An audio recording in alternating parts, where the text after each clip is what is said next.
Well, we come into our message series, we're looking at generosity. How can we be generous? But today we're going to specifically be looking at living generously. And living generously really is at the heart of the gospel, at the heart of what it means to be a Christian, at the heart of what it means to be human. But I want to ask you, what does it mean to be generous? What do you understand to be generous? What things are you generous with? Are there some things in our lives that we hold back and we don't give to others? Are there some things that we are not generous? Now, in my line of work, I will occasionally get, sometimes more regularly than others, people coming up and going, I'm really down on my luck, can I have some money? And one of the interesting things, and it's been a change in my heart over the years, is that when we give money, and it happened recently, I don't give money judging the other person and going, how could you get yourself into this situation? Why is it that you don't have money and I have? You know, that's not a heart of generosity, is it? That's a heart of, condemnation and accusing while giving some money. It's actually about changing your attitude in all of this. You know, and I've had this guy come and see me a couple of times, and he's been really genuine and open about his situation, and I'm just gone, yeah, my heart goes out to you. I understand. And I gave him money to help him out. He said, what can you give? And the hard thing I have at the moment, and in our society it's really difficult, is that I don't carry very much cash around. Matter of fact, I carry almost no cash around. My kids tend to take it most of the time. And that disappears pretty quickly. And so, there might be times when I've got to go and scrounge and get some cash and say, this is all I have on me right now. Can you help it out? And the interesting thing is, when I give it with no point of wanting to get it back. He said, I'll pay you back. I said, that's okay, but I don't want it back. I'm giving it to you. If you want to give it to somebody else or pay it back into the cafe or whatever it might be, then you can do that. But I'm giving this to help you. And that's what it comes down to. It is our life starting to become generous? Not giving something in respect for a return out of it, not giving something that because you think you're going to get something back out of it, whether it's like giving to the poor and you think you're going to get riches in heaven because you're giving to the poor. That's not generosity, that's transaction. And we don't want to live in a transactional society, we want to live in a place where we live generously. See, living generously is about letting your life become a blessing to those around you. About letting your life become a blessing to those around you. So what can we do? How can we actually be generous in this location? See, generosity, and I have to actually say this, generosity is not something that comes natural to most people. Matter of fact, if you actually go back, have you ever seen toddlers trying to share things? Favourite toy, what happens? And a visitor comes over and suddenly the toy that I've never touched for 13 weeks suddenly becomes the most favourite, interesting toy when somebody else is about to use it. Or food. I saw this amazing video clip of young toddlers trying to learn how to share one another. And the mum was put out a chocolate and said, can you share it with your sister? Picked it up, straight in the mouth. That's not sharing, is it? Put another one down. Can you share it with this? Picked up, straight in the mouth. Innately in toddlers, there's a thing about something's there, I need it for myself. Generosity is actually a high-level social construct that we have that requires a really well-developed sense of worth and security in order to be generous. You need to have a well-developed sense of your own worth and your own sense of security in order to actually be generous to another person. And when we are Christians, when we know the grace of God within our life, our self-worth should be high. Our self-security should be high because we know we have been saved. We know that our God is for us and with us, and that we don't have to worry about things because God is always there for us. Then we can live out of that self-worth, out of that identity, out of that security, and we can be generous because of that. We need to know that generosity is not about you as the person, about the person that is giving. Generosity is never about the person that gives.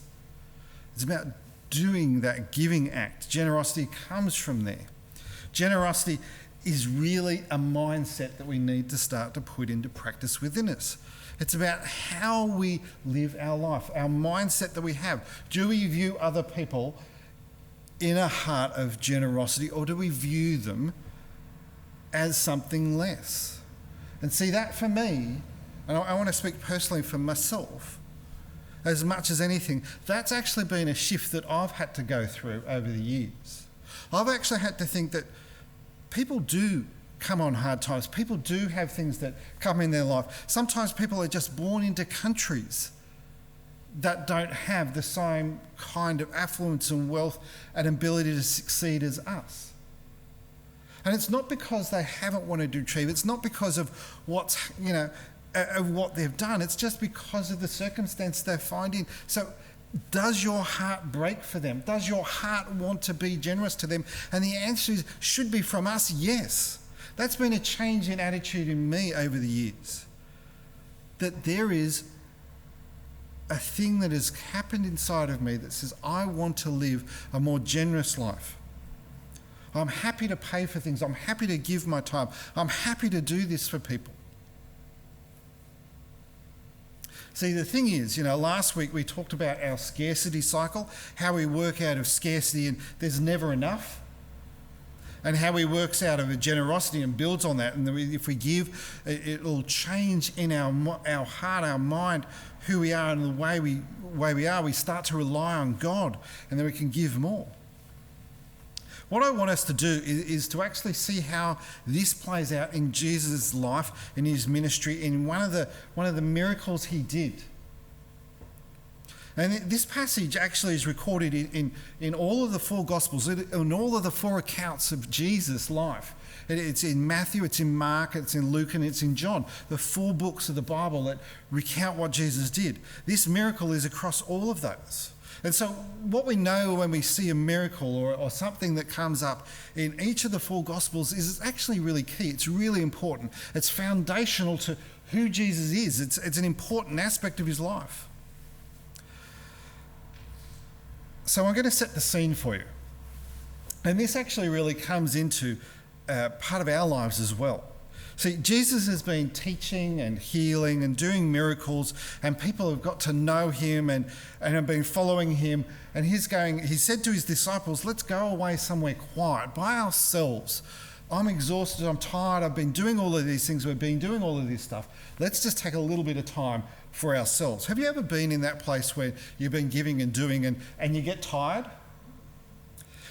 It's in that tired situation that often our generosity is at our lowest, isn't it? It's a time when somebody says, can you help me here? And you're going, oh, I'm just so exhausted, I've got nothing to give, I've been out all day, I've been doing everything, and you want me to do what?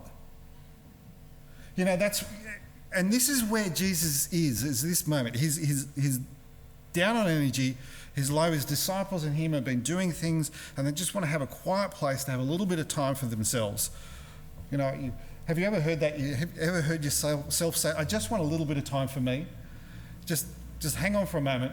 I want some time for me, and then I'll be with you. That's not a generous heart. That's working out of our tiredness, looking towards me. So I'm going to bring us back into this. And as I said, we had the reading from Matthew's Gospel, so we're going to just jump into Mark so we can kind of look at this again. So here it is. And Jesus saw the crowd as he stepped from the boat, And this is what happened. The crowd followed him around. They ran around the shore. They were going by boat to get to this isolated place. And the crowd ran around and were there ahead of time. And Jesus' disciples then stepped from the boat and he saw the crowd and he had compassion on them. See, that's where the heart and living in generosity comes from, because of the compassion. And Jesus had compassion on them because they were like sheep without a shepherd. They were lost. They were hungry. They needed things. And so he began to teach them many things. And late in the afternoon, his disciples came to him and said, "This is a remote place, you realise. Jesus, this is getting late. And everybody here has run away, run from their place to come and see you, and it's getting late. So send the crowd away so that they can go to the nearby farms and villages and buy something to eat." And then Jesus challenges the disciples on their understanding. He says, then Jesus said, "But you feed them." And I love, with what? They asked. We'd have to work for months to earn enough money to buy food for these people. "How much bread do you have?" Jesus asks. "Go and find out." And they came back and reported, "We have 5 loaves of bread and 2 fish." See, here's a really interesting thing. The disciples were thinking buy. That's not what Jesus was thinking. The disciples were thinking, how could we afford, how could we get enough money? They were thinking out of the scarcity they had. How could we have enough to feed all of these people? And Jesus was thinking a different thing. He was thinking give. What is it that you can give?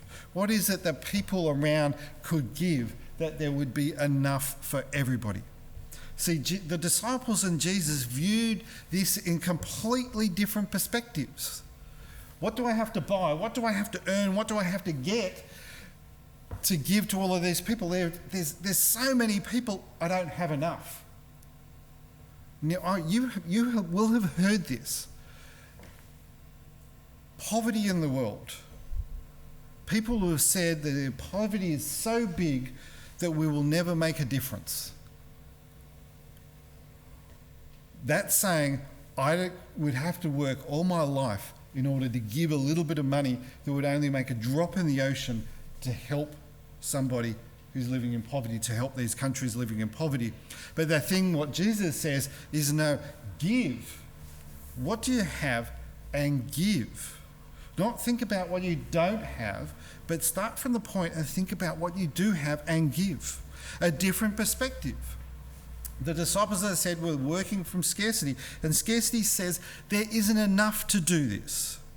There isn't enough. And let's just jump into John's Gospel, same account here from John chapter 6, verses 7 and 9. I'm just going to read specifically. And John replied, "Even if we work for months, we wouldn't have enough money to feed them." Then Andrew, Simon Peter's brother, spoke up. "There's a young boy here with 5 barley loaves and 2 fish, but what good is that with this huge crowd?"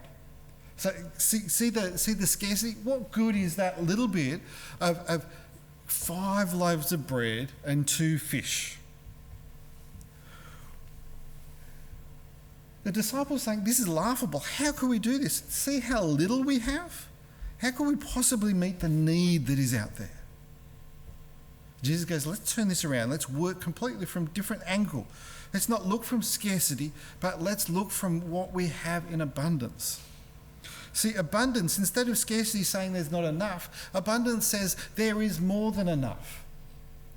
There is more than enough. And what does it say? Those 5 loaves and 2 fish from a young boy, that is more than enough. And in Luke's Gospel, in Luke's account, "For there were about 5,000 men there," Jesus replied. "Tell them to sit down in groups of about 50 each." So all the people sat down, and Jesus took the 5 loaves and 2 fish, looked up towards the heaven and blessed them, and then broke the loaves into pieces. He kept on giving the bread and the fish to the disciples so they could distribute it to the people. They all ate as much as they wanted, and afterwards the disciples picked up 12 baskets of leftovers. So what happens here? What's happening here? The economy is different. Give and God will provide. Give and we will do. This is a miracle of God's abundant grace, of God's abundance giving to each and everybody out there. For those who are seeking and those who are lost, God will give to you. Scarcity says we can only afford a little bit. It's interesting because when scholars interpret this differently, and the way the miracle happens differently. Some will say this is a miracle that Jesus broke and gave and God worked in there. And others, and I'm not going to say which way we want to go, I want you to think for yourself. But others say that there's a miracle of generosity that happens here. That as that young boy brings 5 loaves and 2 fish and Jesus bless and break it, other people come up and offer what they have. There's a mode of giving, and giving, the young boy gives and then somebody else gives and then somebody else gives, and it keeps on breaking bread, keeps on giving out the food, keeps on going, and more give and more give. And then there is enough for everybody, because once one person started giving, everybody started giving. When one person saw that God's abundant grace was going to be given out, everybody started giving. Now, some people, they work it in a different way. The miracle, some people would say the miracle of prying open somebody's wallet is the biggest miracle of all. For some people, that's true. But we know that when we bless what we give, and when we give it to God, God provides in all different ways and manners. It is the provision of God working through people and working through miracles. The key here for us, though, is that we have to move from a mind of scarcity, saying we don't have enough, because we don't have enough. Here's 5,000 people sitting out there, and if everybody gave something, we'd have enough. But if we don't have enough, and we work out of the scarcity, saying, well, I need to keep what I've got just because, I've got to make sure I've got enough for myself, you won't get to the point of actually giving. You won't get the point of living generously and seeing others around you as in need as well. We actually go back to our toddlers' years and say, that's mine, that's mine. I haven't used that, that's mine. That's mine, I want it. It would taste good, that's mine. We don't want that. Scarcity says, and asks this question, what can I afford? When it comes to generosity, scarcity says, what can I afford? It's the leftover, it's the minimum. What minimum do I have to do? What minimum do I have to give? Now, is your life marked by generosity, or is it marked by scarcity? Do you live your life saying, what is the minimum effort I have to do? What is the minimum thing I have to give? What is the minimum thing that I have to do to enter into this? It's not about money. It's about your life. It's about the way you live. It's what you do. It's the way you behave. It's what you put into your work. It's what you give into your volunteering. It's how you live your Christian life. It's how we support our church in the mission to spread the gospel of Jesus Christ. I hope none of us ever say that we live out of scarcity when we're wanting to do the Great Commission to teach people to know Jesus, to follow Jesus. I hope we never work out of scarcity. It says, what is the minimum thing? What's the minimum amount of effort I have to do just to get by, to say, yeah, I've spread the good news of Jesus Christ? I don't want that. That's not living generously, is it? That's living out of scarcity, saying, what is the minimum? You see, generosity says we need to do more than that. We shouldn't be minimal in our mission. We shouldn't be minimal in what we do. The other way that we need to look at it is from generosity and abundance. See, generosity asks, what do I have? And then how can I use that for others? What is it that I can give to others? What is it that I can do? John 10, verses 9 to 11 says this, I am the gate, and this is Jesus talking about him, says, I am the gate, whoever enters by me will be saved. So whoever enters through Jesus Christ will be saved, will go to heaven, and will come in and go out and find pastures. The thief come only to steal and kill and destroy. I came, that is, Jesus came, that you may have life and have it how? Abundantly. I am the good shepherd, and the good shepherd lays down his life for the sheep. In other words, this is what Jesus has done. He said, your life you're going to have in abundance. There's a promise from God that you will have life abundantly, life everlasting, above and beyond, because Jesus has laid down his life for us. That's where our abundance comes from, and that's where our generosity needs to stem from. The fact that God's saving grace is there in your life. Jesus' economy is different to the world's economy. The world's economy says we have to pay all these things, and if there's any left over, make sure you've got enough for yourself. Make sure you've got enough to give to generations in your family afterwards, but only give a little bit. Jesus' economy, he gave him whole self, everything he had, to the world. We give first. We give to God, and God blesses that. If you view your life through the lens of scarcity, you will always be fearful and anxious about what life has there for you and what you can do. Jesus actually had a very different plan for each and every one of us. God has a plan for each and every one of us, a plan for your life and everything in your life. Jeremiah 29 verse 11 says this, "For I know the plans that you have for me, says the Lord. They are plans for good and not for disaster, give you a future and a hope." You have a future, you have a hope in Jesus Christ, in the saving grace of God. See, living a life of generosity is all about your heart position, about where you see yourself in God's kingdom. It's not about how much that you give away. So you can give away a huge amount of money.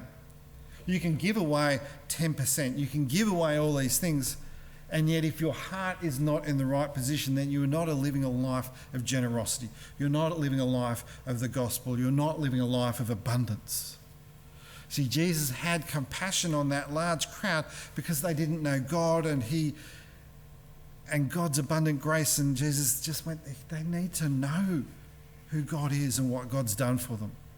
And so Jesus taught them in this lonely and isolated place because his heart went out to them. My question for you is, are you living your life out of generosity? Do you know the abundant grace of God in your life? Does this abundance manifest itself in your life in generous ways? Do you give generously of your time? Do you give generously of your mind, your talents, your experience? Do you give generously of your possessions? Do you live a life of generosity to those in need around you?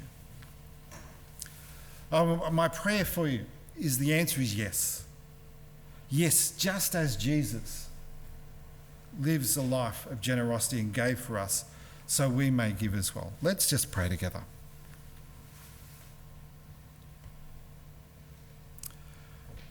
My Lord, I pray today. I pray that we do not view our lives as the world views. I pray that we do not view it through the lens of there's just not enough. Lord, help me to live in your grace.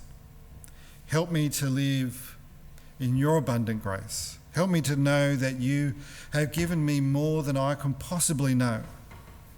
Help me to live a life of generosity to those around me.